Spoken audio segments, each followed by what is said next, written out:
है जिसे ओबीसी कहा जाता, जिसका मैं नेशनल प्रेसिडेंट हूं। मुल्क की आजादी के 72 साल में इस देश में जानवरों की गिनती हुई, कुत्तों की गिनती हुई, हिजड़ों की गिनती हुई, मगर जो हम लोग हैं 52% ओबीसी के लोग, हमारी गिनती नहीं हुई।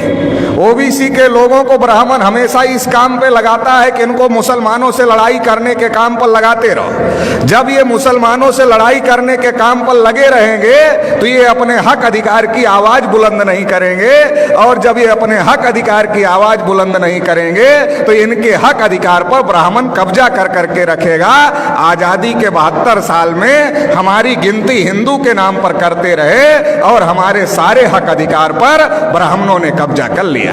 1992 में जब मंडल कमीशन का मामला खड़ा हुआ था, ओबीसी के लोग अपने हक अधिकार की लड़ाई लड़ रहे थे, तो ब्राह्मणों ने बाबरी मस्जिद का मामला खड़ा कर दिया, राम जन्मभूमि का मामला खड़ा कर दिया, और ओबीसी के लोगों को बाबरी मस्जिद के मामले में आगे कर दिया, राम जन्मभूमि के मामले में आगे कर दिया। बाबरी मस्जिद गिरा दी गई।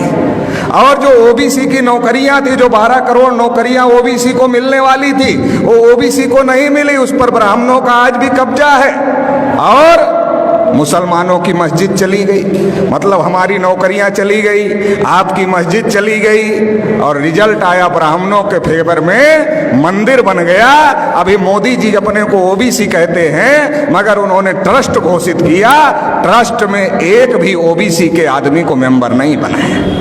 जब मुसलमानों से लड़ना है तब हम हिंदू हैं, जब हम अपने हक अधिकार की बात करते हैं तब हम हिंदू नहीं हैं। मुसलमानों से लड़ाने के लिए हमको हिंदू बनाते हैं, और इस देश में हिंदू है कौन?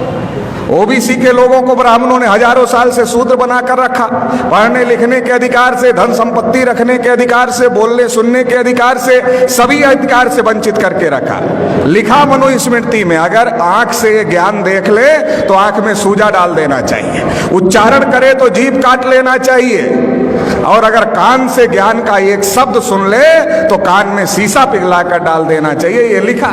शेड्यूल कास्ट के लोगों को अछूत बना के रखा, आदिवासियों को जंगल में रहने के लिए मजबूर किया। तो देश में हिंदू है कौन? ब्राह्मणों ने हमारे ऊपर इतने जुल्म ढाए, हमें अछूत बनाया, हमें शूद्र बनाया, हमें जंगलों में रहने के लिए मजबूर किया। तो हमारा धर्म और ब्राह्मण का धर्म एक नहीं हो सकता, हम हिंदू नहीं है। आप रामायण पढ़ लो, महाभारत पढ़ लो, गीता पढ़ लो, वेद पुराण पढ़ लो, श्रुति स्मृति पढ़ लो, कहीं पर भी हिंदू लिखा हुआ नहीं है, क्योंकि ये हिंदू हिंदी भाषा का शब्द नहीं है, ये हिंदू संस्कृत भाषा का भी शब्द नहीं है, ये पर्शियन भाषा का शब्द है, जिसका अर्थ होता है हारा हुआ, नीच, कायर, काला, चोर, गुलाम। आज भी ब्राह्मण हमको गुलाम कहते हैं, हम गुलाम बनने के लिए तैयार नहीं हैं, और हम हिंदू नहीं हैं, तो फिर हम क्या हैं? हम इस देश के मूल निवासी हैं। और मूल निवासी कौन है? इस देश के शासक हैं, इस देश के राजा हैं। सम्राट अशोक का नाम आपने सुना होगा, अफगानिस्तान तक, रसिया के बॉर्डर तक सम्राट अशोक का राज था। हम लोग उस वंश के लोग हैं। इस बात को हम लोगों को समझने की जरूरत है। भारत के मुसलमान कोई अरब ईरान से आए हुए लोग नहीं हैं, हमारे डीएनए के भाई हैं, हमारे खून के भाई हैं। जब ब्राह्मणों ने हमारे बुजुर्गों पर जुल्म किया तो हमारे बुजुर्गों ने इंसाफ के मजहब को पसंद किया और इस्लाम को स्वीकार किया। भारत में जो मुसलमान हैं हमारे डीएनए और खून के भाई हैं, इस बात को ब्राह्मण जानता है। इसलिए दंगे में हम मरे या दंगे में आप मरे, ब्राह्मण की सेहत पर कोई फर्क नहीं पड़ता है। हमारे और आपके बीच में ब्राह्मण आ गया है, उसको बीच से हटाना होगा, भाई को भाई से गले लगना होगा।